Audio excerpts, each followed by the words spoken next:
ng pag-asa, darating din ang ligaya. Ang isipin mo'y Sabaw. Ah, sige sabaw. Yan. Lagyan mo ng isda. kung hindi ngayon ang panahon na para sa iyo. Huwag maiinip dahil ganyan ang buhay sa mundo.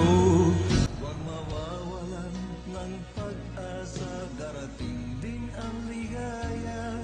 Ang isipin mo'y may bukas pa na mayroong saya. Kabihuan hindi. Magkano kanin nyo? Kanin, magkano po? 15. Dalawa. Ito na lang. Opo.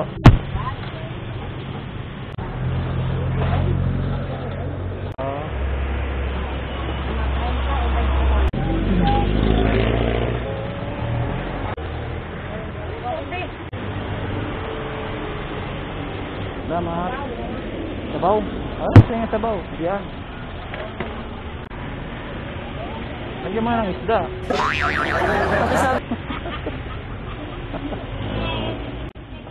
Ah, ganun. Oo. Joke lang. Ay, lagyan mo ng bukod.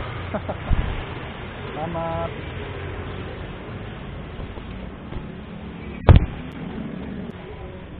So yun, bumili tayo ng farm step naman. Ulit-ulit na lang natin bibili ah. So ito lang kinaya natin. Pasensya na kayo mga. So bibigyan natin sa saglit kasi nagmamadali din tayo umuwi.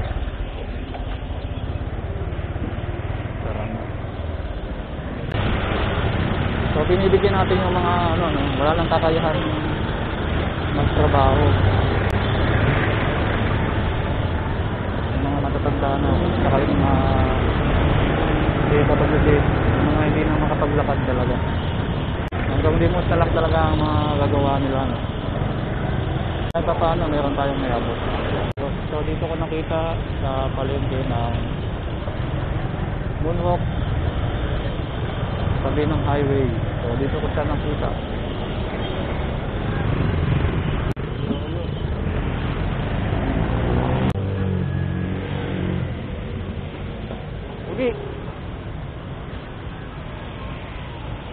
Pogi, pagkain. Kumain ka na. Oh.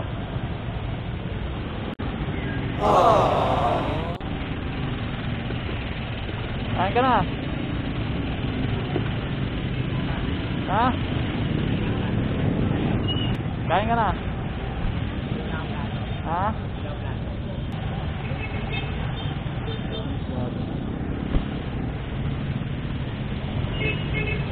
Saging.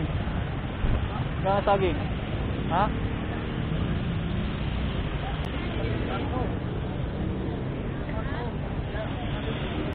Lagi ka dito? Lagi ka? Palagi ka dito? Ha? Malayo pa? Ha? Dalawa anak mo? Malaki na, maliit? Maliit pa? Meron. Nauwi ka pa doon? Susundo ka? Wala pambaon. Pambaon? Bata?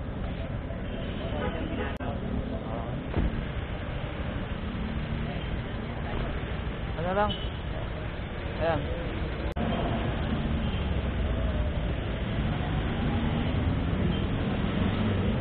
Oh. Ayan.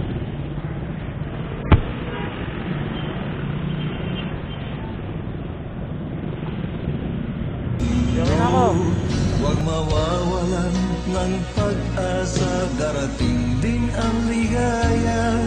Ang isipin mo'y may bukas pa na mayroong saya. Kabihuan hindi hadlang upang tumakas ka. Huwag kang iiwas pang napibigo, dapat na lumaban ka. May dalawa sang anak, no? Maliit pa yung isa malaki na. Ayun, binigyan natin ng pagkain. Sinusundo daw siya ng kanyang anak. Then mga dre, pauwi na tayo. Nakatulong na naman tayo sa isang PWD. Ayun, salamat kay Lajo TV. Masaya na tayo sa ganung paraan. Hanggat nabubuhay tayo, buha tayo ng mabuti. Diba? Wala namang masama eh. Buha tayo ng mabuti sa kapwa natin. So yan mga dre, hanggang dito na lang ating vlog. Madali-dali tayo umuwi. Hanggang dito na lang aking vlog. Salamat sa inyo kasi